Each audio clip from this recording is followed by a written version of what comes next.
Cuando hablamos del Canal de Panamá, pensamos en comercio, tránsito interoceánico y desarrollo nacional. Pero rara vez nos detenemos a reflexionar sobre otro legado igual de valioso, las áreas revertidas. Son espacios estratégicos que pasaron a manos panameñas con el proceso de reversión, cargados de historias y de un enorme potencial urbano, social y ambiental. Sin embargo, su uso y planificación han sido objeto de debate. ¿Estamos gestionando estos territorios de manera responsable y sostenible? ¿Qué tipo de ciudad estamos construyendo con ellos? Bienvenidos a un nuevo capítulo que nos invita a mirar más allá del Canal de Panamá.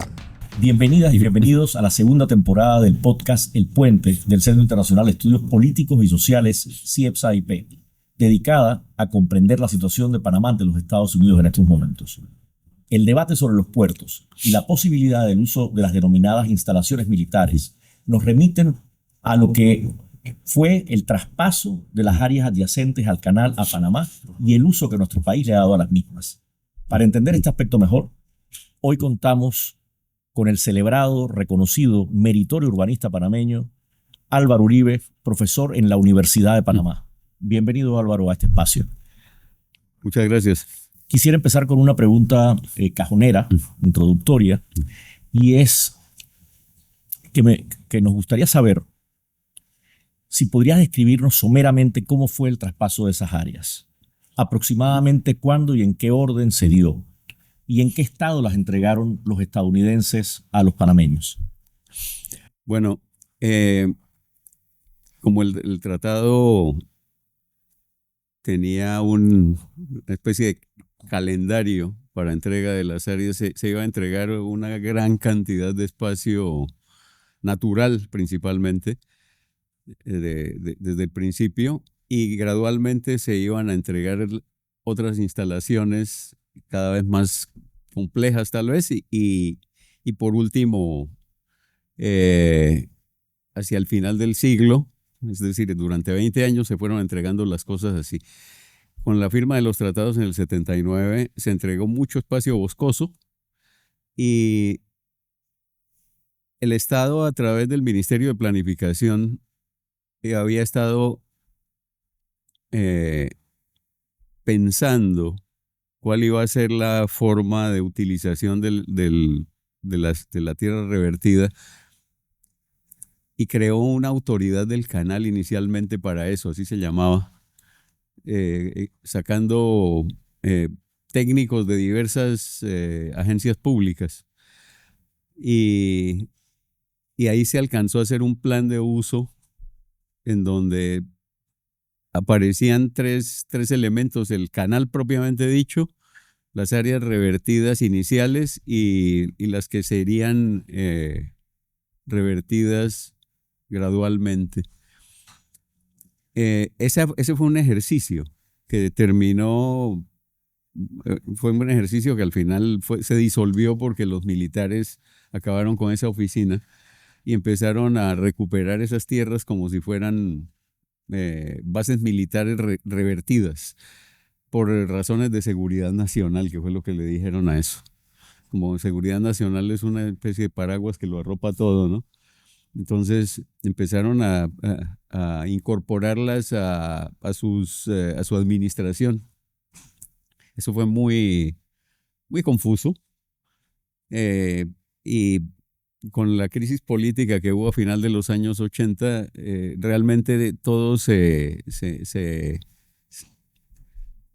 hizo cada vez más difícil estudiar con la debida anticipación el mejor uso posible, que era una de las ideas que había al crear esa oficina original de Autoridad del Canal.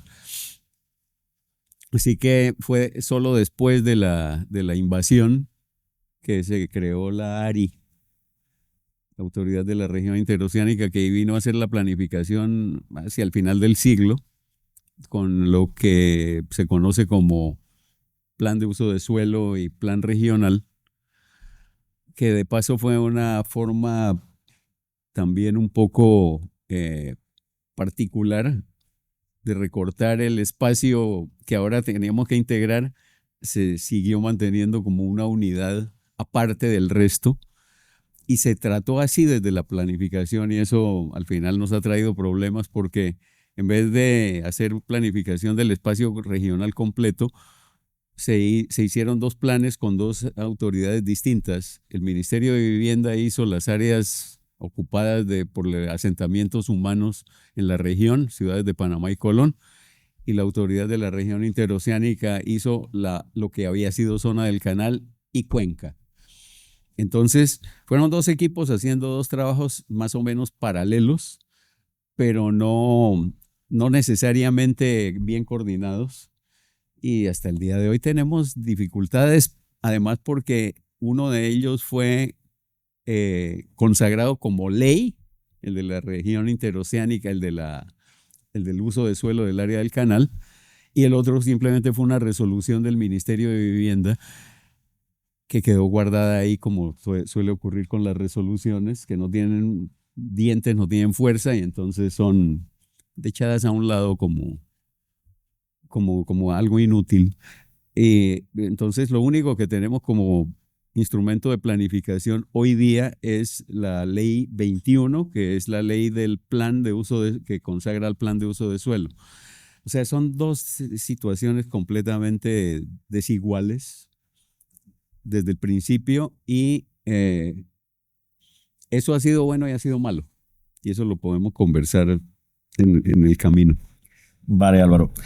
¿En qué medida incide en ese proceso la planificación, el diseño previo de las áreas revertidas habían hecho los estadounidenses? En realidad es otra cosa. El sistema norteamericano de asentamientos no fue el de creación de ciudades. Ellos no estaban... Podría decirse que hubo un centro urbano en Balboa. Eso fue más o menos lo único que desarrollaron con características de centro urbano alrededor del edificio de administración, en donde hay vivienda, comercio, servicios, escuelas, recreación. Lo que hoy día se llamaría la ciudad de los 15 minutos, porque todo está realmente muy cerca en ese sector de la ciudad, muy cerca a pie. Pero todo lo demás fue más para administrar áreas que tenían que ver con el canal. El asentamiento más claro es el de Gamboa, porque ahí está la sección de dragado del canal. Los otros asentamientos como Paraíso y Pedro Miguel, por ejemplo, o Diablo inicialmente y La Boca, obedecían a ese sistema de segregación racial que ellos tenían todavía al principio del siglo y que fueron colocando la vivienda de los trabajadores y separada de lo que llamaban el Silver Roll y el Gold Roll, ¿no? Estaban separadas espacialmente. Y en todos los casos, el diseño era el de un concepto de barriada norteamericana que se denominaba unidad vecinal, que es ese espacio, así como había mencionado sobre Balboa, en donde hay un asentamiento con lo mínimo indispensable para la vida cotidiana, muy cerca cerca a pie, de modo que la gente no tenga que desplazarse mucho para conseguir lo básico. Y ese es el sistema como organizaron a lo largo de la vía Torrijos actual, vía Gaylord anteriormente. Por ejemplo, qué sé yo, Amador, Balboa, Diablo, Corozal, Los Ríos, Cárdenas, Clayton, que son unidades vecinales como cuentas de un rosario, ¿no? Sobre una vía. Ahí no había un diseño urbano, no había algo que se pareciera a lo que estábamos haciendo en Panamá. No había densidad. Y también todo obedecía al hecho de que ahí no había propiedad privada de la tierra y entonces el diseño era un diseño... a mí me parece que eso era un paraíso socialista, finalmente, lo que ellos lograron hacer ahí durante los años que duró la zona.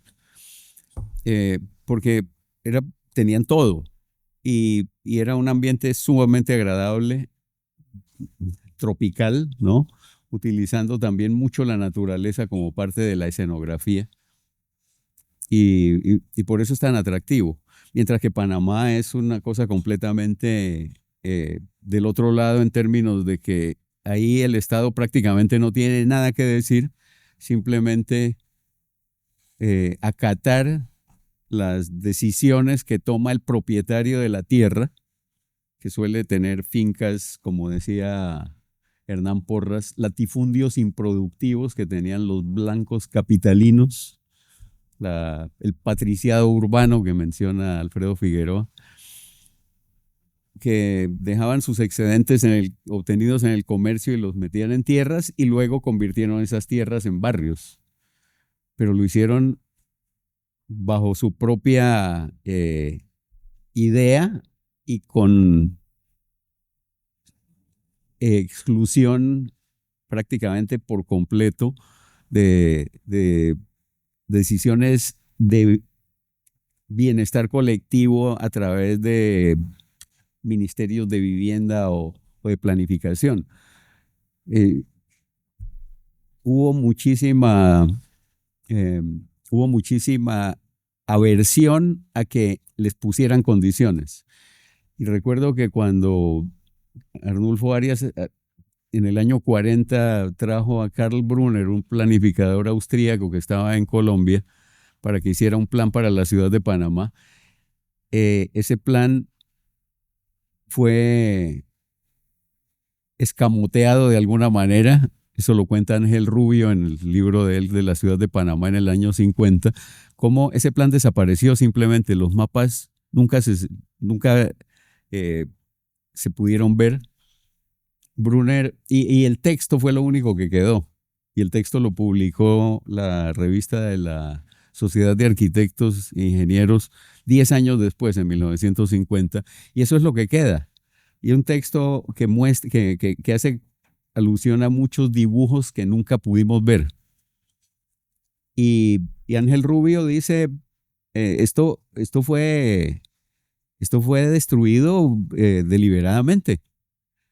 Y creo que Manuel Virgilio Patiño, que era el ministro de Obras Públicas de la época, que era el ministro de Arnulfo Arias, también señala por ahí, creo recordar, que el plan tenía muchos enemigos y que seguramente cuando le dieron el golpe a Arnulfo Arias al final del año 41, borraron todos lo único que quedó fue el texto, ¿no?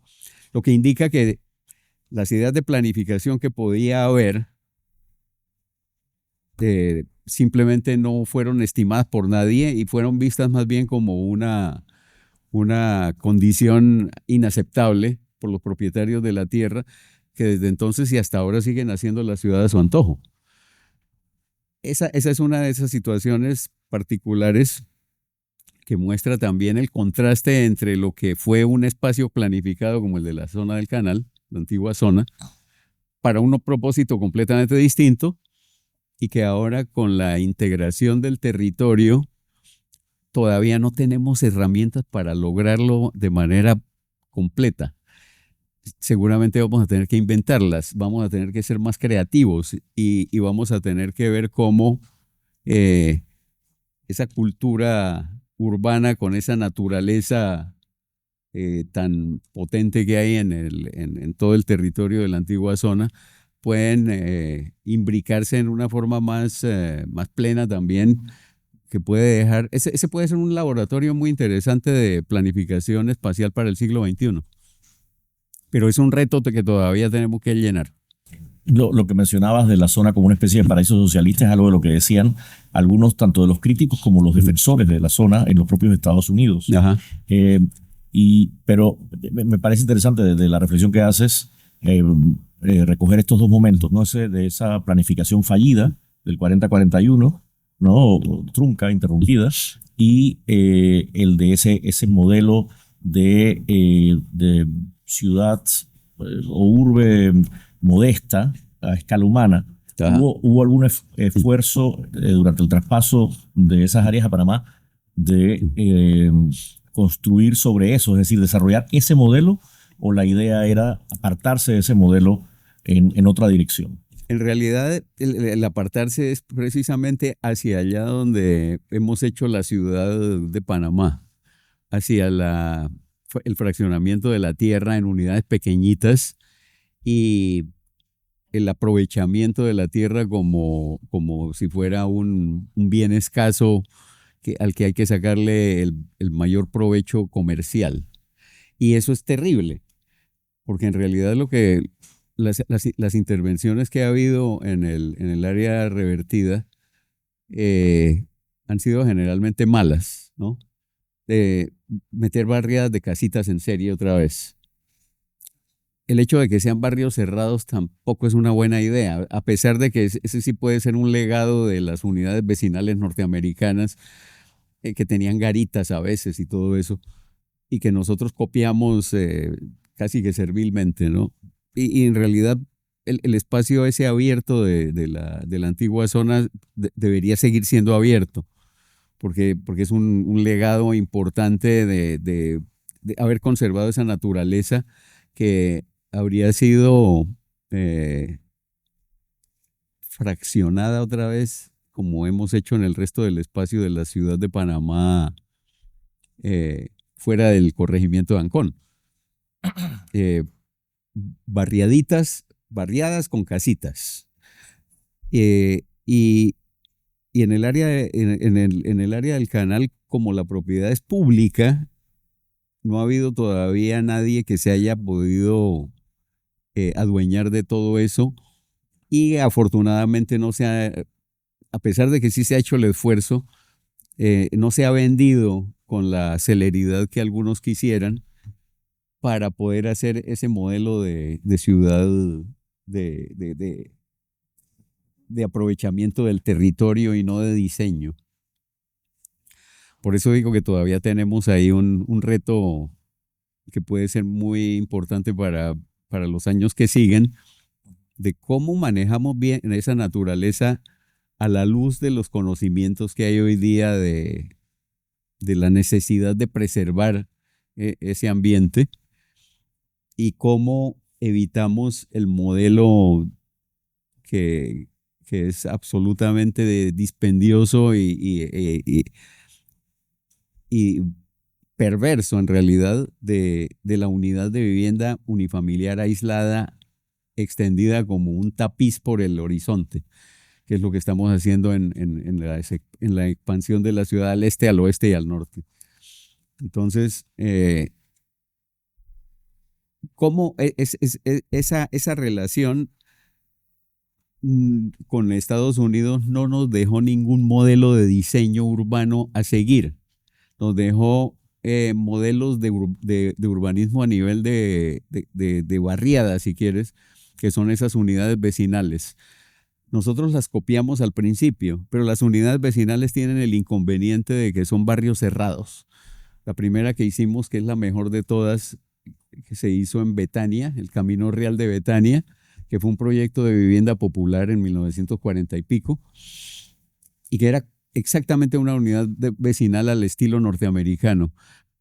Es una maravilla ese lugar. Sin embargo, tiene una falla trágica, que es que solo tiene una entrada y una salida a la transísmica.